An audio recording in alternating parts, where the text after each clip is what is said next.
In 1620, while the Mayflower was in Provincetown, 18 of its men sailed in a small shallop, searching for a place to live. They came to present-day Eastham, where they were met by a group of Nauset. After a brief but violent encounter, the English left towards today's Plymouth. In 2020, we remember this first encounter. We explore its meanings for today and tomorrow. Good evening. Welcome to our Sunset series. Tonight we're going to have a reading from Of Plimoth Plantation by William Bradford. This is a new 400th anniversary edition of Plimoth Plantation. Joining us to do a reading of this is Reverend Robert Gibson, a resident member of the Community of Jesus, where he lives with his wife and teaches American history. Let us listen attentively.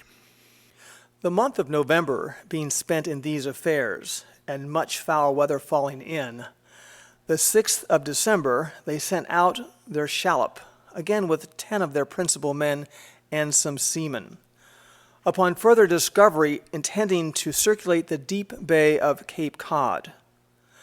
The weather was very cold, and it froze so hard as the spray of the sea lighting on their coats.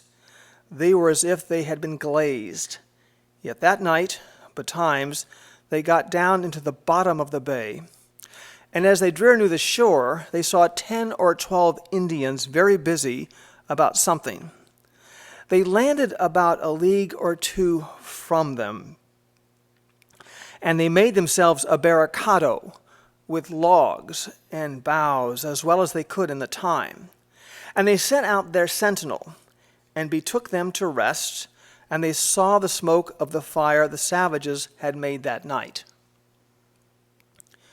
When morning was come, they divided their company, some to coast along the shore in the boat, and the rest marched through the woods to see the land, if there were any fit places that might be for a dwelling. And they came to a place where they saw the Indians the night before, and found they had been cutting up a great fish, like a grampus or pilot whale, being some 2 inches thick of fat like a hog, some pieces whereof they had left by the way. And the shallop found 2 more of these fishes, dead on the sands, a thing usual after in that place by reason of the great flats of sand that lie off. So they ranged up and down all that day.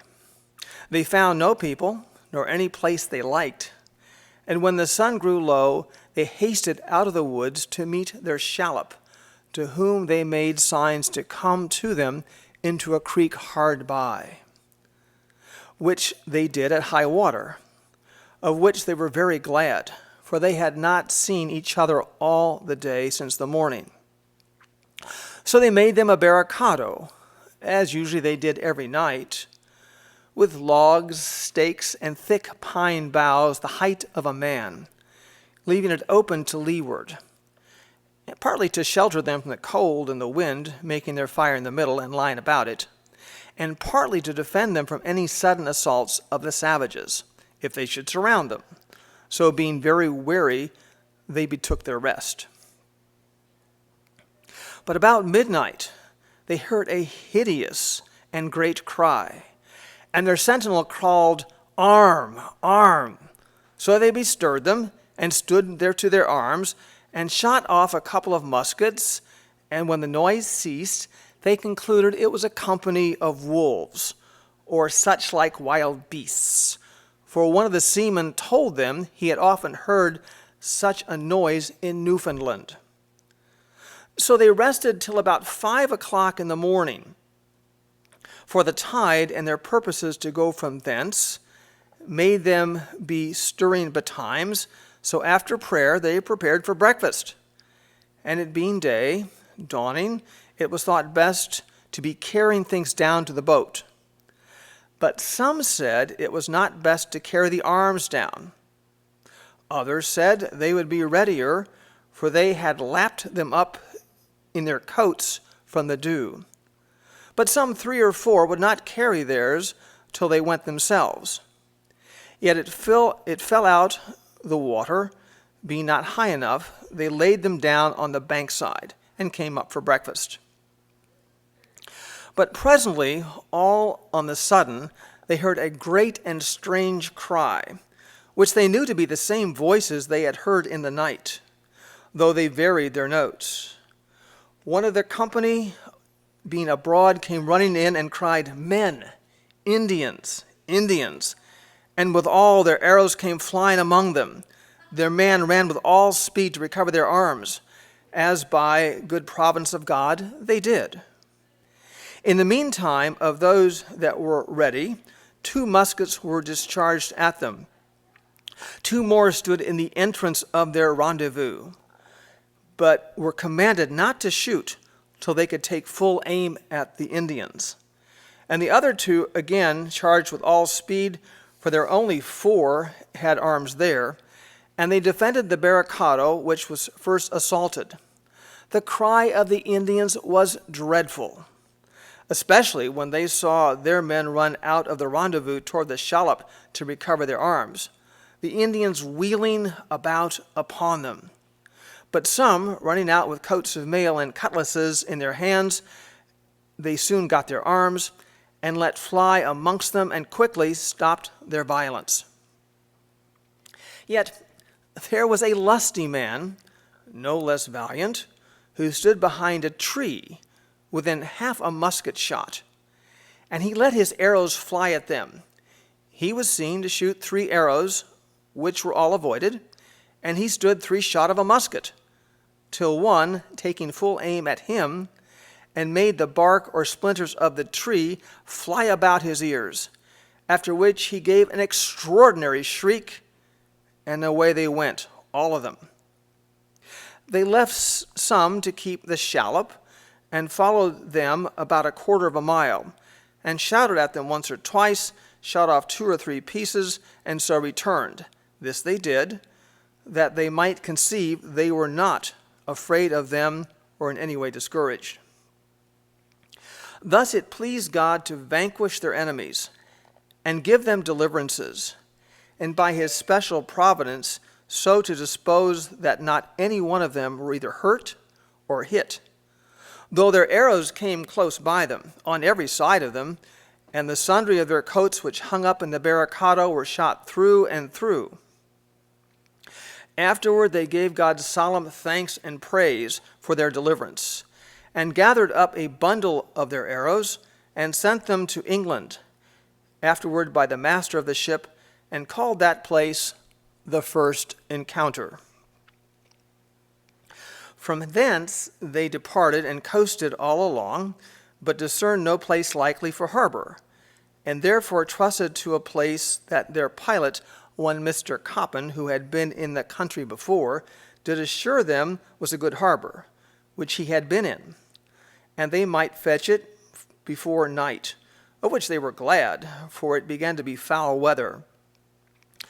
After some hours of sailing, it began to snow and rain, and about the middle of the afternoon the wind increased, and the sea became very rough, and they broke their rudder.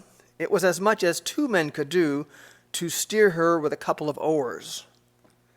But their pilot bade them be of good cheer, for he saw the harbor.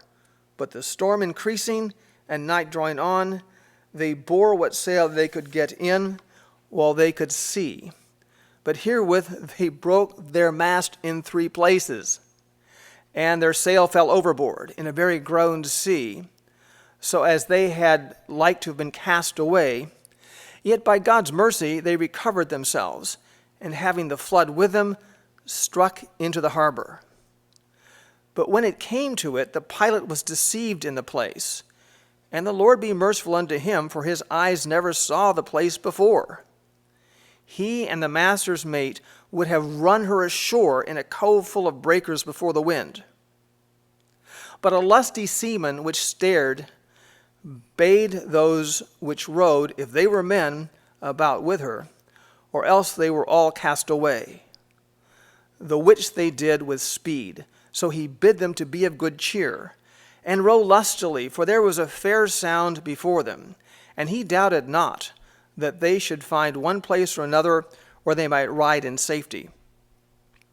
And though it was very dark and rained sore, yet in the end they got under the lee of a small island, and remained there all night in safety.